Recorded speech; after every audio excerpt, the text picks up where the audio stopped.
Good evening students, welcome to online classes. हम लोग molecular basis of inheritance study कर रहे हैं, जिसमें आज हम बात करेंगे ट्रांसक्रिप्शन की। तो अगर हम नॉर्मली बात करें कि डीएनए से जो डीएनए फॉर्म होता है उस प्रोसेस को हम बोलते हैं रेप्लिकेशन, जिसमें डीएनए की टेंडेंसी है कि अपने ही टेम्पलेट को यूज़ करके एक नया स्ट्रैंड फॉर्म करना, तो वो है रेप्लिकेशन। इसी तरह से डीएनए की और भी प्रॉपर्टी है जिसे हेटेरोकैटालिटिक प्रॉपर्टी बोला जाएगा, तो जिसमें डीएनए क्या कर सकता है, एमआरएनए फॉर्म कर सकता है। तो इस प्रोसेस को हम बोलते हैं ट्रांसक्रिप्शन। और एमआरएनए से अगर प्रोटीन फॉर्म होती है तो उस प्रोसेस को बोला जाता है ट्रांसलेशन। तो आज हम बात करेंगे ट्रांसक्रिप्शन की। The formation of mRNA from DNA template is called transcription. अगर हम डीएनए टेम्पलेट को यूज़ करके एमआरएनए फॉर्म करते हैं तो उस प्रोसेस को हम बोलेंगे ट्रांसक्रिप्शन। इस तरह से जो इन्फॉर्मेशन इस सीक्वेंस में रन करती है, इसे हम जनरली सेंट्रल डॉग्मा भी बोलते हैं, कि डीएनए से एमआरएनए बनना और एमआरएनए से प्रोटीन बनना। तो अगर हम ट्रांसक्रिप्शन पढ़ें तो ट्रांसक्रिप्शन पढ़ने के लिए हमें थोड़ा सा हमारा बेसिक क्लियर होना चाहिए कि हमें किन किन चीज़ों की रिक्वायरमेंट है और बेसिक क्या स्ट्रक्चर होते हैं डीएनए के जो कि एमआरएनए फॉर्मेशन में हेल्पफुल होते हैं, और किन किन चीज़ों की, किन किन एंजाइम्स की यहाँ पर ज़रूरत पड़ती है। तो एक ट्रांसक्रिप्शन यूनिट होती है। तो उससे पहले ट्रांसक्रिप्शन यूनिट हम पढ़ें, पहले हमें पता होना चाहिए कि ट्रांसक्रिप्शन की जो ड्यूरेशन है या टाइमिंग हम बोलें कि ट्रांसक्रिप्शन कब होती है, तो वो है इंटरफेज। अगर ट्रांसक्रिप्शन होती है सेल के अंदर तो कौन सी फेज में होती है, G1 और G2 फेज के अंदर होती है, न्यूक्लियस के अंदर होती है। तो न्यूक्लियस क्या है, इसकी साइट है, ठीक है। अगर हम बात करें ट्रांसक्रिप्शन यूनिट की, तो डीएनए के अंदर 3 मेन रीजन्स होते हैं जिसे हम ट्रांसक्रिप्शन यूनिट कंसिडर करते हैं। ये 3 मेन रीजन है, प्रोमोटर, स्ट्रक्चरल जीन और टर्मिनेटर साइट, ठीक है। तो 3 ऐसे रीजन्स होते हैं जिसको हम ट्रांसक्रिप्शन यूनिट कंसिडर करते हैं डीएनए मॉलिक्यूल के अंदर। तो अगर हम इसका बेसिक सा स्ट्रक्चर देखें तो इस स्ट्रक्चर में क्या है, हमारे पास 2 स्ट्रैंड्स हैं डीएनए के, ठीक है। डबल हेलिकल स्ट्रक्चर हमारे पास होता है डीएनए का। तो उसमें एक जो स्ट्रैंड है वो 3 प्राइम से 5 प्राइम की तरफ रन करता है, दूसरा 5 प्राइम से 3 प्राइम की तरफ रन करता है। इसमें हमारे पास एक है टेम्पलेट स्ट्रैंड, दूसरा है कोडिंग स्ट्रैंड। अब थोड़ा सा आपको कन्फ्यूज़न हो रही होगी कि हमने एक को टेम्पलेट स्ट्रैंड क्यों लिखा और दूसरे को कोडिंग स्ट्रैंड क्यों लिखा। तो उसको समझने के लिए अगर हम थोड़े से सीक्वेंस की बात करें, तो अगर हम 2 सीक्वेंस लेते हैं कि अगर हमारे पास एक डबल हेलिकल स्ट्रक्चर है, ठीक है। डबल हेलिकल स्ट्रक्चर में एक हमारे पास रन कर रहा है 3 प्राइम से 5 प्राइम की तरफ, दूसरा रन कर रहा है 5 प्राइम से 3 प्राइम की तरफ, ठीक है। तो अगर मान लिया मैं इसके ऊपर कोडिंग लिखती हूँ, कोई भी मैं कोड लिखती हूँ, जैसे ATGCTA C, ठीक है, ये कोड है इसके ऊपर लिखा हुआ। तो हमें पता है डीएनए स्ट्रैंड्स कैसे होते हैं, कॉम्प्लीमेंट्री होते हैं। तो इसका जो दूसरा सामने वाला स्ट्रैंड होगा वो इसके कॉम्प्लीमेंट्री होगा, तो उसके ऊपर सीक्वेंसेस क्या होंगी, A है तो यहाँ पे T होगा, T है तो A होगा, G है तो C होगा, C है तो G होगा, T है तो A होगा, A है तो T होगा, C है तो G होगा, ठीक है। तो हमारे पास कॉम्प्लीमेंट्री स्ट्रैंड इस तरह से आ जाएगा। अगर हमें इन तीनों की कोड्स चाहिए, ये तीनों कोड चाहिए हमें प्रोटीन को फॉर्म करने के लिए, तो क्या हम इस स्ट्रैंड को एज अ टेम्पलेट यूज़ कर सकते हैं।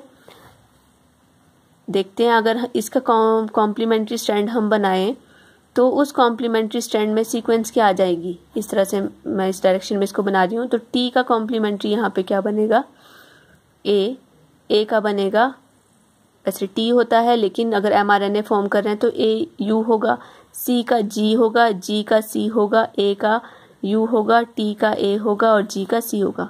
तो ये क्या आ गया हमारे पास, AUGCUAC, ठीक है। तो क्या हमारे पास यही वाला कोड आया जो हमें चाहिए था, ये तो इसका ऑपोजिट आ गया। तो ये कैसा है, अब आप इसको और इसको मैच करें तो ये क्या आ गया, यहाँ बस थायमिन की जगह यूरासिल है, ATGCUAC, ठीक है। तो ये तो इसका कॉम्प्लीमेंट्री स्ट्रैंड आ गया, हमें तो ये वाले कोड्स चाहिए थे।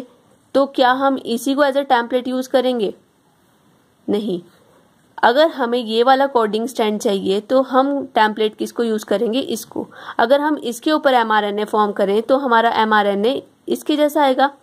आप खुद भी बना के देख लीजिए कि अगर हम इसका कॉम्प्लीमेंट्री स्ट्रैंड बनाते हैं तो उसके ऊपर क्या आएगा, ए का कॉम्प्लीमेंट्री टी आता है तो यहाँ पे यू होगा, टी का ए, जी का सी, सी का जी, टी का ए का यू, सी का जी। तो ये क्या आया, U A C ji A T G, मतलब इसके बराबर आ गया। मतलब सिर्फ यहाँ पर यूरासिल और थायमिन का डिफरेंस है, तो हमारे पास यही वाला सीक्वेंस आ गया। तो इसमें हम क्या करते हैं, जो हमारा कोडिंग स्ट्रैंड है, हमें ये वाले कोड चाहिए तो ये हमारा कोडिंग स्ट्रैंड होगा।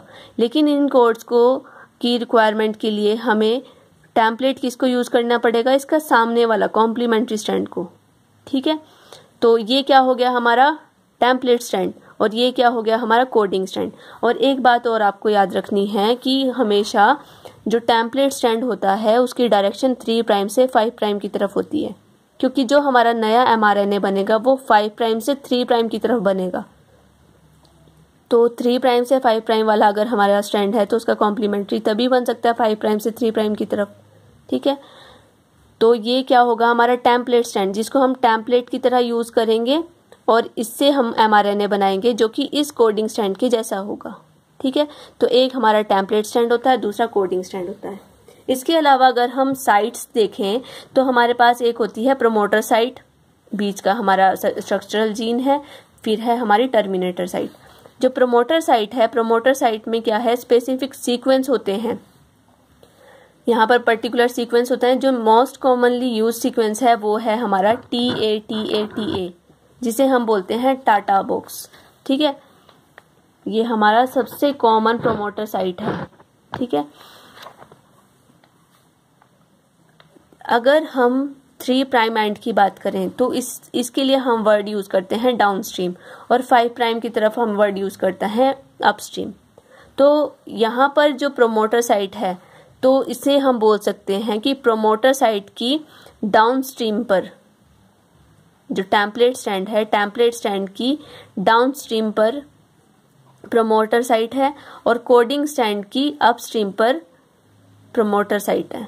ठीक है, इसी तरह से उल्टा 5 प्राइम एंड कैसा है, अपस्ट्रीम। तो जो टर्मिनेटर साइट है, टर्मिनेटर साइट में क्या है, वो सीक्वेंस है जहां पर हमारा जो mRNA सिंथेसिस है वो स्टॉप हो जाती है, इसे बोलते हैं टर्मिनेटर साइट। तो टर्मिनेटर साइट कहाँ है, 5 प्राइम एंड मतलब अपस्ट्रीम। ठीक है, टेम्पलेट स्ट्रैंड की अपस्ट्रीम पर टर्मिनेटर साइट होगा, और कोडिंग स्ट्रैंड की डाउनस्ट्रीम पर टर्मिनेटर साइट होगी। ठीक है, फिर स्ट्रक्चरल जीन में वो सीक्वेंस होता है जिसे हमने ट्रांसक्राइब करना है एक्चुअल में। ठीक है, फिर इसके अलावा मटेरियल कौन क्या क्या यूज होते हैं, मेन इसमें है RNA पॉलीमरेज, जो इम्पॉर्टेंट एंजाइम है।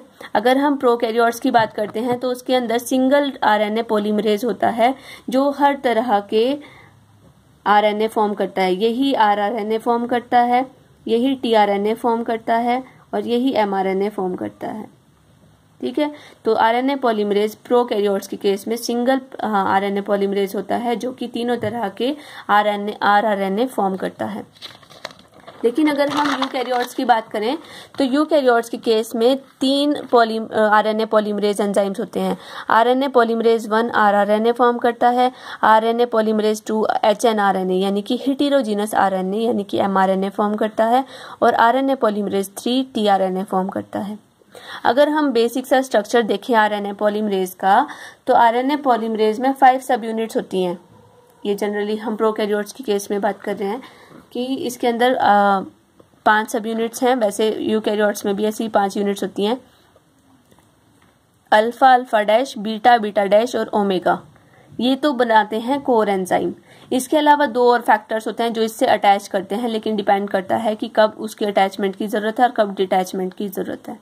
तो मेन आपने 5 सब यूनिट्स याद रखनी है कि RNA पॉलीमरेज की मेन 5 यूनिट्स सब यूनिट्स होती हैं जो कि कोर एंजाइम फॉर्म करती हैं। ये है 2 अल्फा सब यूनिट्स, 2 बीटा, बीटा डैश सब यूनिट और 1 ओमेगा यूनिट। ठीक है, इसके अलावा दो फैक्टर्स हैं, एक है सिग्मा फैक्टर, दूसरा है रो फैक्टर। जो सिग्मा फैक्टर है वो कब अटैच होगा इस कोर एंजाइम से, जब mRNA सिंथेसिस को इनिशिएट करना है। ठीक है, सिग्मा फैक्टर ही रिकॉग्नाइज करता है कि किस साइड से इनिशिएशन करनी है ट्रांसक्रिप्शन की। ठीक है, तो वो इसके साथ ये वाली साइड, ये सिग्मा फैक्टर जाकर अटैच कर जाएगा जब इनिशिएशन करनी होगी। ठीक है, और वो रिकॉग्नाइज कर देगा कि इनिशिएशन करनी है। जैसे ही वो आगे mRNA फॉर्म करना होना शुरू होगा तो उस चेन की एलोंगेशन होगी, तो एलोंगेशन और टर्मिनेशन के लिए कौन रिस्पॉन्सिबल है? Rho factor. तो उस केस में क्या होगा, ये सिग्मा फैक्टर वहां से डिटैच हो जाएगा और यहाँ से आके रो फैक्टर अटैच हो जाएगा और RNA पॉलीमरेज क्या करेगा, नया mRNA फॉर्म कर देगा। और जैसे जैसे टर्मिनेटर तक पहुंचेगा, मतलब खत्म हो जाएगी सिंथेसिस, ट्रांसक्रिप्शन खत्म हो जाएगी, तब ये रो फैक्टर वहां पर इसको टर्मिनेट करके वहां से रिलीज हो जाएगा और ये कोर एंजाइम अलग रिलीज हो जाएगा और mRNA अलग रिलीज हो जाएगा। तो आपने इन दोनों फैक्टर्स का काम याद रखना है कि सिग्मा फैक्टर इनिशिएशन में हेल्प करता है और रो फैक्टर एलोंगेशन और टर्मिनेशन में हेल्प करता है। अब हम बात करते हैं इसके मेन प्रोसीजर की, कि क्या प्रोसीजर है mRNA की फॉर्मेशन का, यानी कि ट्रांसक्रिप्शन का। तो इसका सबसे पहला स्टेप है binding to RNA polymerase to DNA duplex. तो सबसे पहले क्या होता है, जो RNA पॉलीमरेज होता है वो DNA डुप्लेक्स के साथ बाइंड करता है। जिस साइट से ट्रांसक्रिप्शन स्टार्ट करनी है उस साइट को रिकॉग्नाइज किया जाता है सबसे पहले, और वहां पर जाके उस DNA के सेगमेंट से RNA पॉलीमरेज अटैच हो जाता है। अगर हम इस स्ट्रक्चर में देखें तो यहाँ पर जाकर क्या होगा, यहाँ से स्टार्ट करना है तो यहाँ पे क्या करेगा, वो RNA पॉलीमरेज जाके अटैच हो जाएगा और RNA पॉलीमरेज यहाँ पर अटैच होने के बाद क्या करता है, इसके साथ सिग्मा सब यूनिट होगी वो अटैच हो जाएगी, यहाँ पर जाकर इसके साथ सिग्मा सब यूनिट अटैच हो जाएगी। और जैसे जैसे प्रमोटर से इनिशिएशन होगी और जैसे जैसे ये आगे की तरफ RNA पॉलीमरेज आगे की तरफ मूव करना स्टार्ट करेगा और मूव करने के साथ साथ इसके साथ रो फैक्टर ऐड हो जाता है।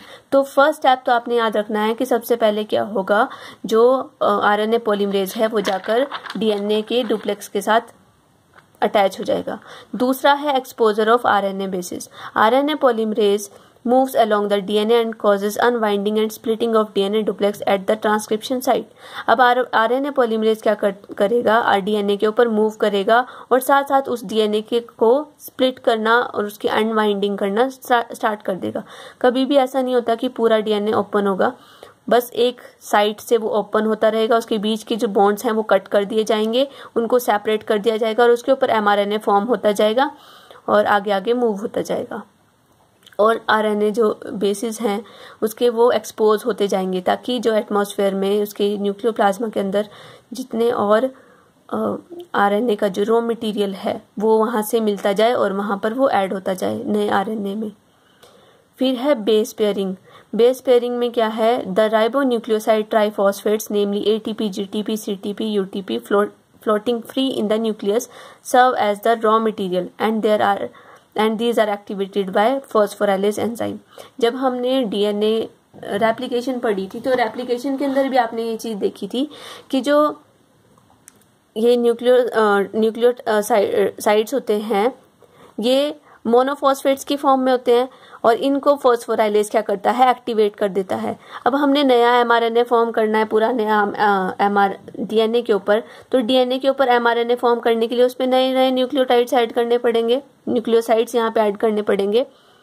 तो उन न्यूक्लियोसाइड्स को जनरली हम बोलें तो न्यूक्लियोटाइड्स हैं ये बेसिकली, तो इन न्यूक्लियोटाइड्स को ऐड करने के लिए हमें क्या चाहिए, रॉ मटेरियल चाहिए। ये न्यूक्लियोटाइड्स कहाँ से आएंगे, रॉ मटेरियल से जो न्यूक्लियोप्लाज्मा के अंदर पड़ा है, तो वो अपनी एक्टिवेटेड फॉर्म में आ जाएंगे, उनके साथ ट्राइफॉस्फेट ऐड हो जाएगा और वो यहाँ पर जाकर ऐड हो जाएंगे। ठीक है, और उनको एक्टिवेट कौन करता है, फॉस्फोराइलेज एक्टिवेट करता है।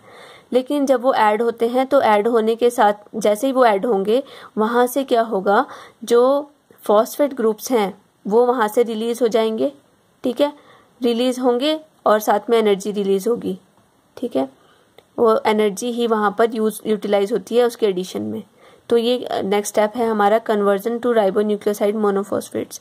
तो राइबोन्यूक्लियोसाइड ट्राइफॉस्फेट को राइबोन्यूक्लियोसाइड मोनोफॉस्फेट में चेंज कर दिया जाता है और साथ में एनर्जी रिलीज होती है। एनर्जी रिलीज होती है पायरोफॉस्फेटेज की हेल्प से और इनऑर्गेनिक फॉस्फेट रिलीज हो जाता है, एनर्जी रिलीज होगी। इस एनर्जी की हेल्प से ये राइबोन्यूक्लियोसाइड मोनोफॉस्फेट जाके वहाँ पे अटैच हो जाएगा।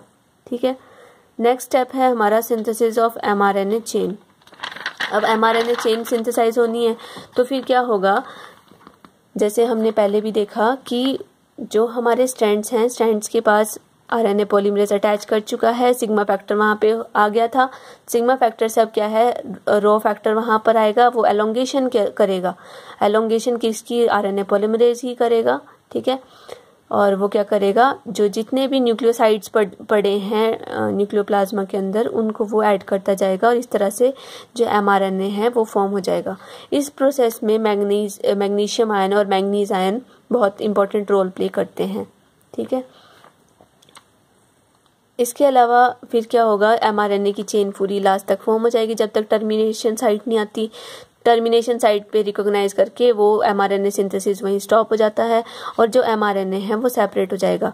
जैसे ही वो सेपरेट होगा, अब उस mRNA के अंदर इंट्रॉन्स भी हैं और एक्सॉन्स भी हैं। यह बात भी हम पहले कर चुके हैं कि इंट्रॉन्स क्या होते हैं, वो सेगमेंट्स जो कि मेन प्रोटीन फॉर्म करने में हेल्प करते हैं, वो कोडिंग स्ट्रैंड। और इसके अलावा उसके अंदर एक्सॉन्स भी होते हैं जो कि नॉन कोडिंग स्ट्रैंड भी होता है, तो उनकी स्प्लाइसिंग की जाती है, उन दोनों को सेपरेट किया जाता है। ठीक है, तो उनको सेपरेट करके जो इंट्रॉन्स हैं उनको ऐड किया जाता है। दो पार्ट्स हैं, कौन से, इंट्रॉन्स और एक्सॉन्स। जो इंट्रॉन्स है वो कोडिंग स्ट्रैंड है और एक्सॉन्स है वो नॉन कोडिंग है। तो क्या किया जाता है, जो इंट्रॉन्स हैं उनको सेपरेट करके कट किया जाता है और उनको फिर लाइगेज की हेल्प से ज्वाइन कर दिया जाता है। फिर उसके बाद जो mRNA फॉर्म हुआ उसको साइटोप्लाज्मा में रिलीज कर दिया जाता है। वो न्यूक्लियर एनवेलप में जो पोर होता है उसके थ्रू वो रिलीज हो जाता है और साइटोप्लाज्मा के अंदर चला जाता है। अब क्या होगा, DNA जो हेलिक्स है उसकी रिफॉर्मेशन होगी नेक्स्ट स्टेप में। मतलब अब हमने mRNA फॉर्म कर दिया, अब जो DNA हमने ओपन किया है उसकी स्प्लिटिंग कर दी है, उसको भी तो वापस से जोड़ना है। तो क्या किया जाता है, वहाँ पर भी जो हाइड्रोजन बॉन्ड्स है वो फॉर्म हो जाते हैं और उसकी स्पाइरल कॉइलिंग हो जाती है।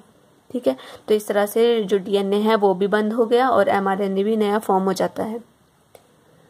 अब इसके बाद जो नेक्स्ट स्टेप है उसमें थोड़ा सा स्प्लाइसिंग का मैकेनिज्म है, उसको हम देख लेंगे। और उसके बाद फिर मेन प्रोसेस है हमारी ट्रांसलेशन, यानी कि प्रोटीन सिंथेसिस करना जो कि साइटोप्लाज्मा के अंदर होती है। तो उसको हम नेक्स्ट लेक्चर में कंटिन्यू करेंगे। Thank you class.